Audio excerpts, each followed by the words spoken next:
पता चली तो भक्तमाल का एक चरित्र ना सुनाए तो मजे ही नहीं। विप्र हरिपाल, क्या कहना, अद्भुत संत सेवी महात्मा हुए श्री विप्र हरिपाल जी। साधु सेवा से विप्र हरिपाल जी को ठाकुर जी की प्राप्ति हो गई। साधु सेवा से भगवान मिल गए कलयुग में। आप सुनोगे तो आश्चर्य लगेगा, क्या किसी चोर को भगवान मिले?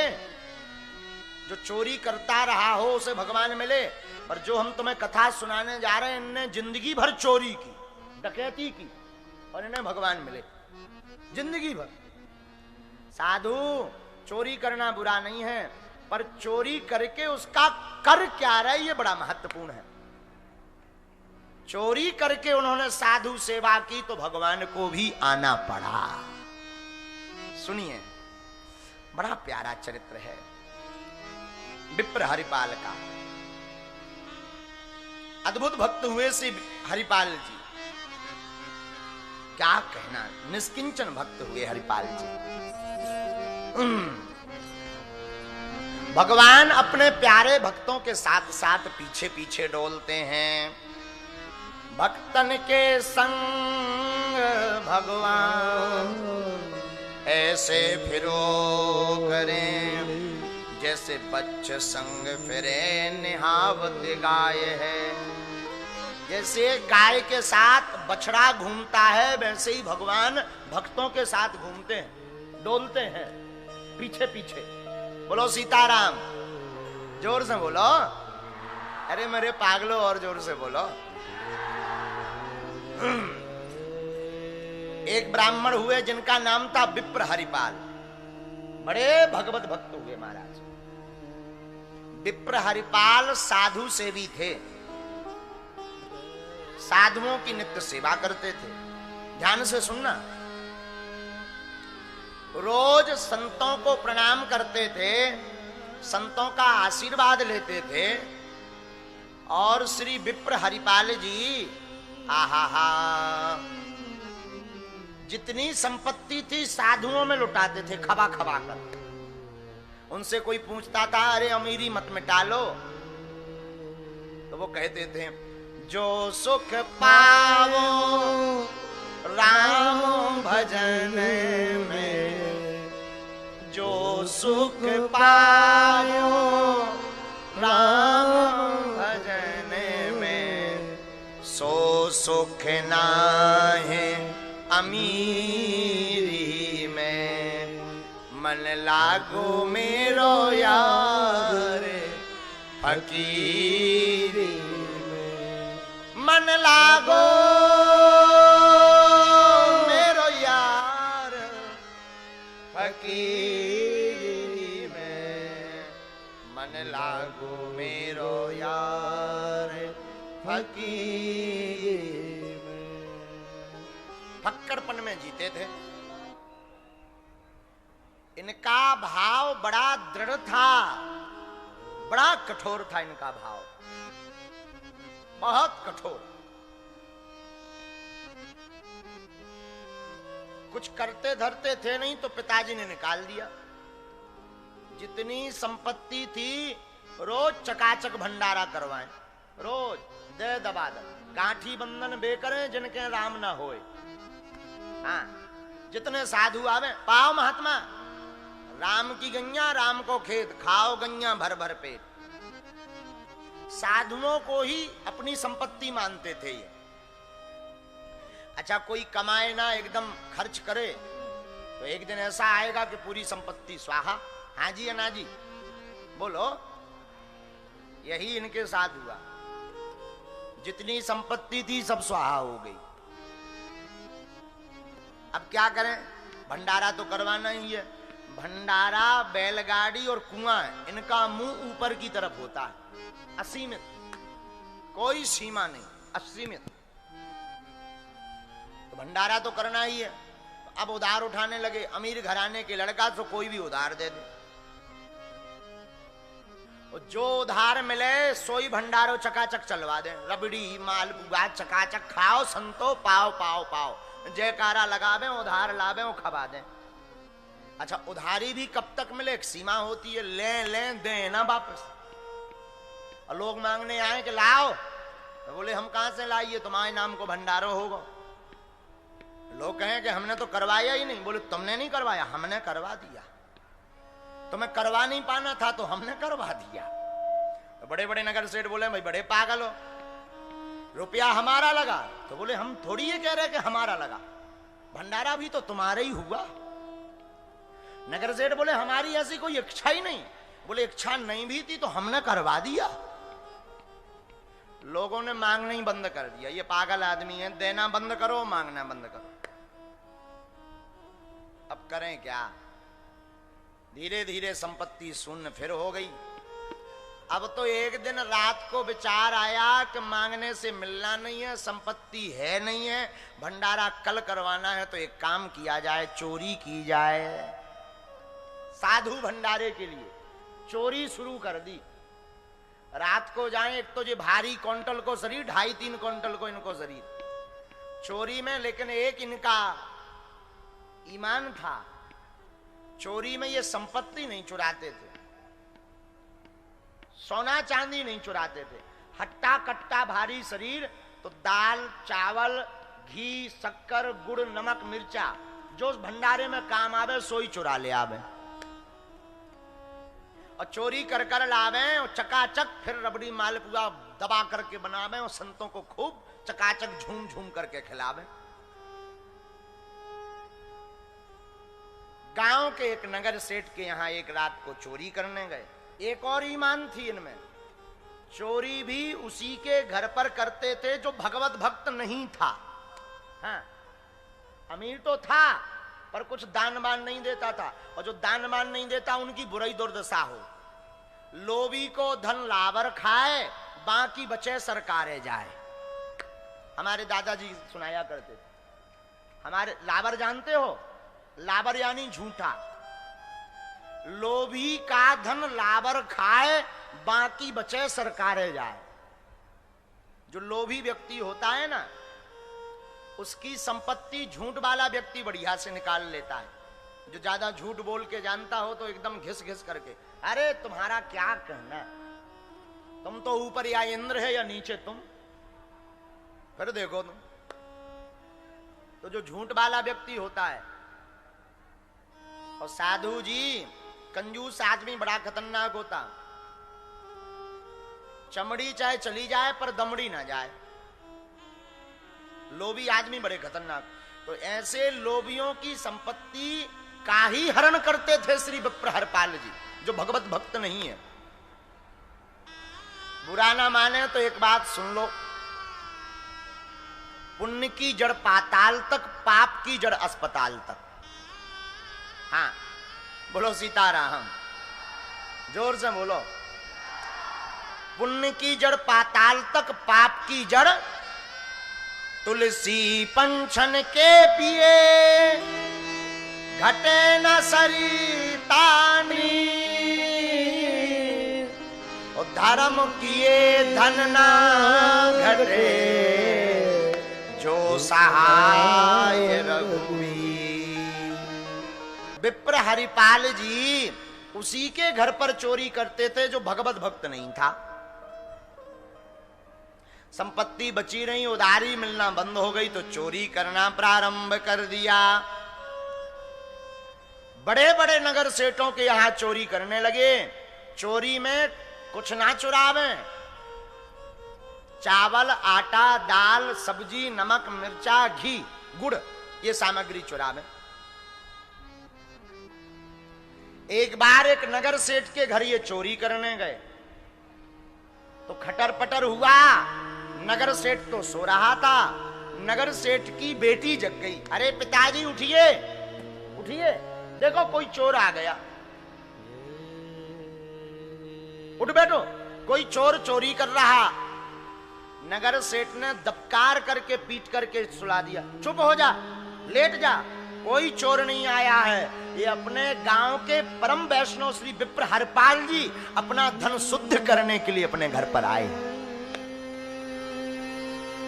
इनकी इतनी ख्याति हो गई, और जहां कानों में इन्होंने सुना कि ये तो भगवत भक्त है, सोई पूरे आसन फासन छोड़ करके खाली हाथ घर चले गए। उसी समय एक ब्राह्मण की कन्या शादी नहीं करवा रही थी। उसका संकल्प था कि हम उसी वर के साथ विवाह करेंगे जो वर प्रतिदिन 1000 साधुओं का भंडारा करवाएगा। अच्छा, अब 1-2 दिन तो कोई भी लड़की के चक्कर में करवा दे, लुगाई के चक्कर में 2-4 दिन तो पूजा पाठ सबको कर ले, और रोज कौन करवाए? रोज तो बड़ी आफत। बोलो सीताराम। तो विप्र हरिपाल जी को एक ब्राह्मण देवता ने बताया कि ऐसी ऐसी कन्या है और आप उसके साथ विवाह करो। संत आज्ञा मानकर विप्र हरिपाल जी ने सोचा कि चलो ये और बढ़िया, कम से कम पत्नी ऐसी मिली कि साधु भंडारा वो भी करवाती है, तो हमारा तो पहले से ही चल रहा, 1000 क्या 1500 हो जाएंगे, और अच्छा रहा। अब तो और आनंद आएगा, वो भी सेवा करेगी, हम भी सेवा करेंगे।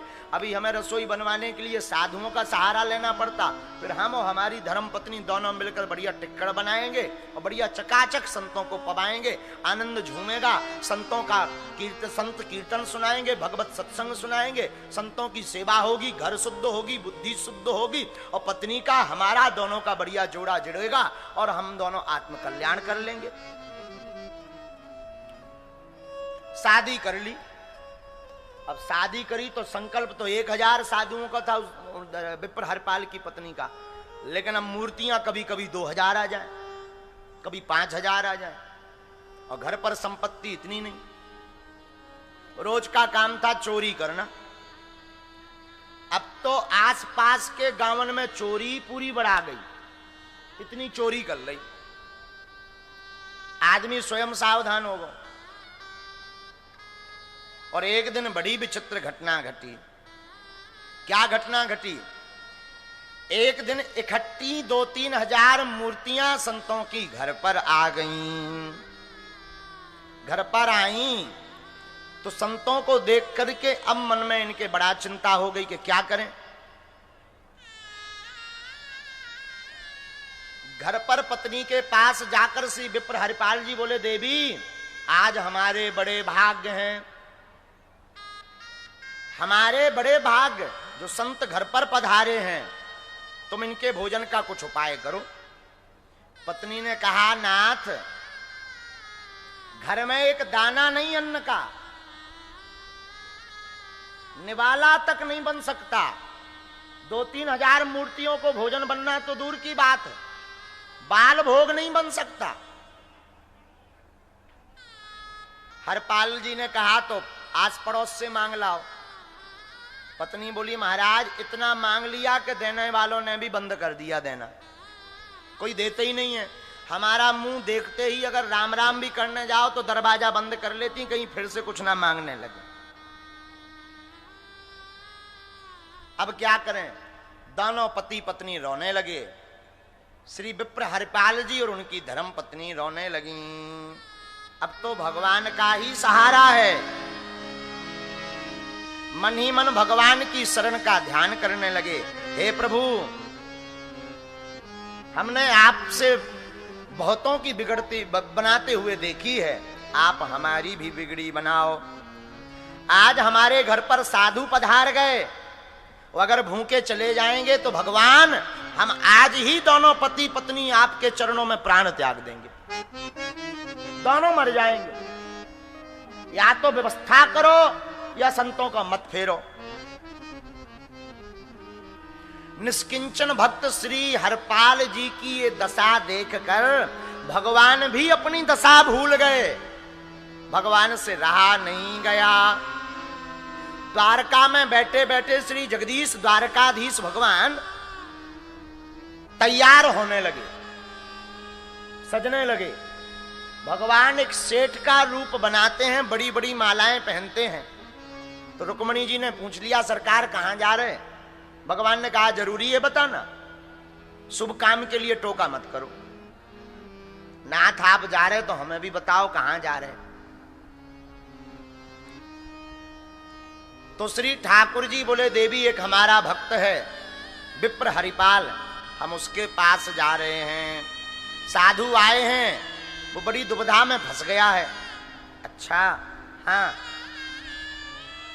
तो रुक्मणी जी बोली सरकार हम भी चलेंगे। ठीक है चलना, पर नाराज नहीं होना, हमें वहां लीला करनी है। और सुनो, ऐसा रूप धारण मत करके चलो, तुम हमारी सेठानी बन जाओ। तो श्री ठाकुर जी बन गए सेठ, रुक्मणी मैया बन गई सेठानी। माताओं को गहने पहनने का बड़ा शौक होता है, ऊपर से पतिदेव अगर कह दें कि जरा सज-धज कर आओ तो फिर तो क्या कहना, नक्सिक श्रृंगार करती हैं पैरों से लेकर के सिर तक। तो ठाकुर जी ने तो करे 2 ही 4 श्रृंगार, हमारी श्री रुक्मणी मैया ने पूरा शरीर आभूषणों से लाद लिया। इधर विप्र हरिपाल अपनी पत्नी से बोला, देवी जब तक साधु नित्य क्रिया कर रहे तुम जल पिलाओ, तब तक हम किसी को लूट कर आते हैं, लूटेंगे आज। अब तक हमने चोरी करी, अब डकैती डालेंगे, लूटेंगे। तो हाथ में एक भारी बड़ा लठ लिया, डंडा, और जंगल के रास्ते में खड़े हो गए कि कोई यहां से निकले और हम तो मार लठ लाल कर देंगे। जो भी उसके पास होगा, कम से कम आज मूर्तियों का भोजन तो हो जाएगा, साधुओं का, बस आनंद। आहा हा,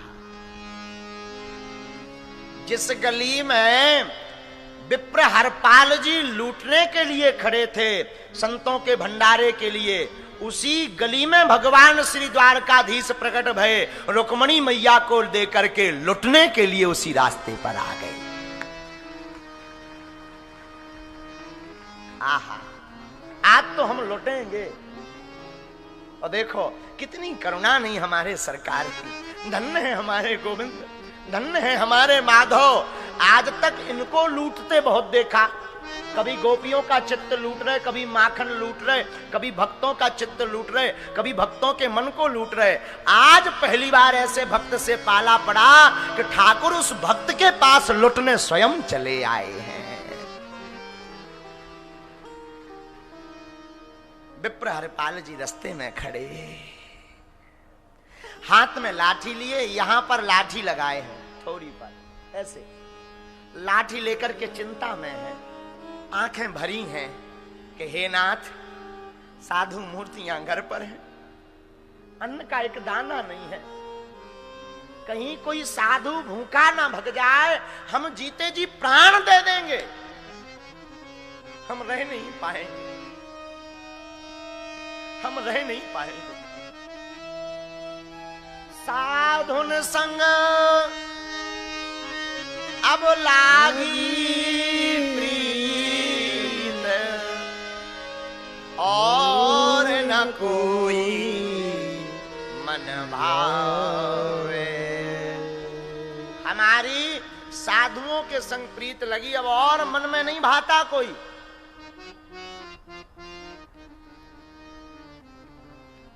रोने लगे, आंखों से आंसू बहने लगे, ऊपर की तरफ बार बार निहारे, लाठी यहां लगाए, हे ठाकुर आज लाज बचा दो।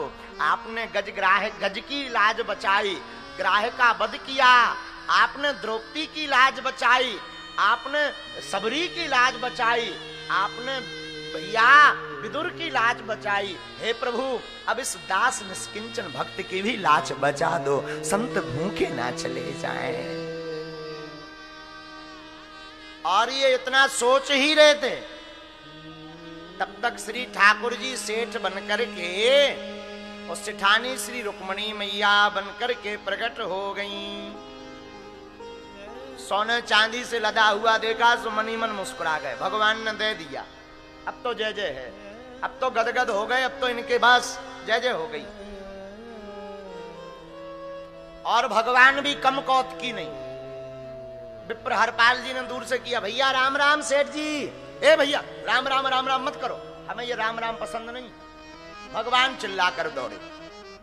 हरपाल जी मनी मन समझ गए ये पक्का जो है भगवान का विरोधी है, नास्तिक है, नास्तिक, इससे तो बढ़िया रहेगा संपत्ति लेना। सेठ जी ने कहा भाई एक बात बताओ। भगवान ने कहा विप्र हरिपाल से, एक बात बताओ सेठ रूप में, हाँ हमने सुना है इस गली में जंगल के रास्ते में एक डकैत रहता है। विप्र हरपाल जी बोले कौन? अरे बोले तुमने नहीं सुना, विप्र हरिपाल तो बड़ा नंबर 1 का डकैत है।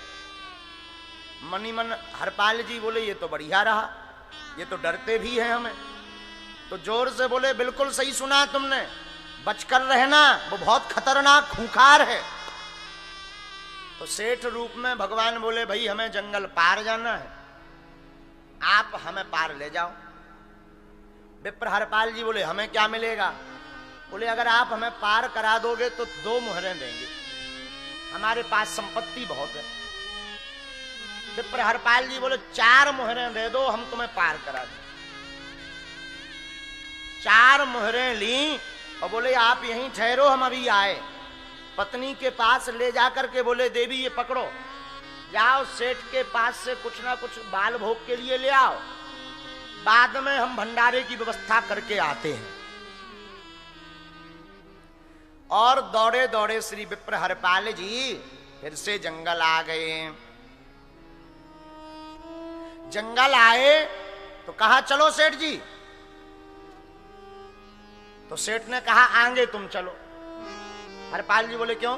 बोले देखो 2 कारण, शायद अगर वो डाकू हरपाल मिलेगा, भगवान बोले, तो एक तो सबसे पहले तुम्हारी लड़ाई होगी, तुम मार खाओगे, हम तब तक भाग जाएंगे। और हम दोनों हैं पति पत्नी, पति पत्नी की बातें तुम्हें नहीं सुननी चाहिए, तुम आगे चलो।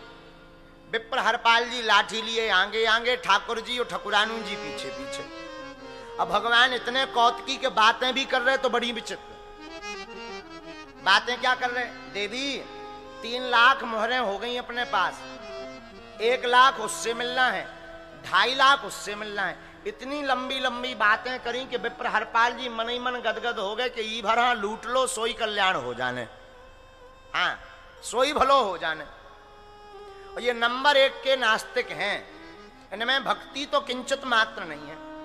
बीच जंगल में गए, सोई लठ लेकर के विप्र हरपाल जी ने ऊपर उठाया और जोर से जमीन पर दे मारा, सावधान खबरदार हो जाओ। भगवान कप गए, खड़े हो गए कोने में।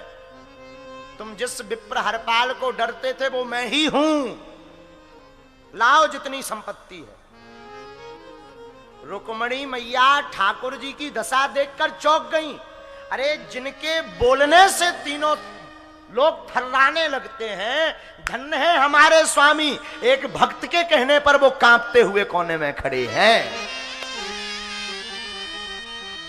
जिनके नाम से काल कांप जाता है, जिनके नाम से पृथ्वी डोल जाती है, जिनके नाम से त्रिभुवन में हाहाकार मच जाता, ऐसे सरकार अपने भक्त की बात सुनकर के कांपते हुए खड़े हो गए कोने में। भगवान ने जल्दी जल्दी आभूषण डाल दिया।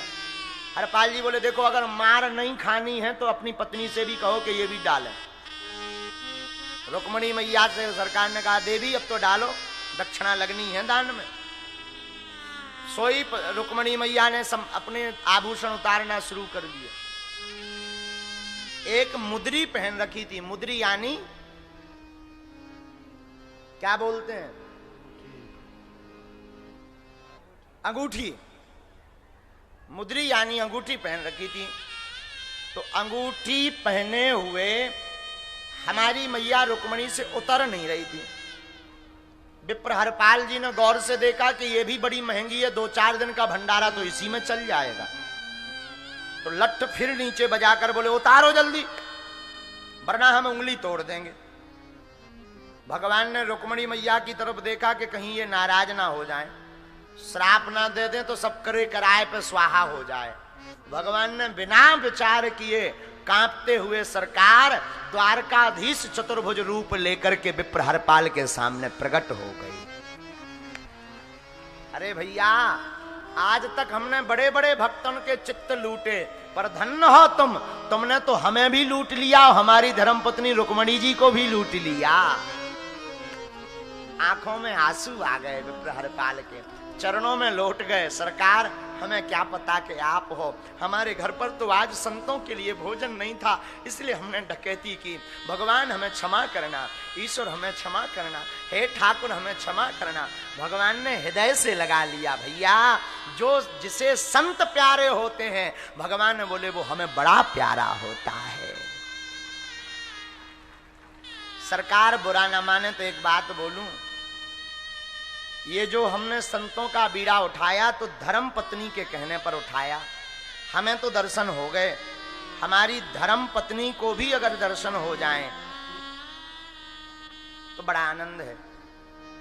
भैया ठाकुर जी को रुक्मणी मैया को पीठ पे बैठा के ले गए हरपाल जी घर पे, और पत्नी को भी दर्शन करवाए। कलयुग में, इसी कलयुग की घटना हम आपको सुना रहे हैं। इसी कलयुग में पत्नी को दर्शन करवाए, और जितने साधु भंडारे में आए थे उन साधुओं को भी ठाकुर जी के साक्षात दर्शन भये।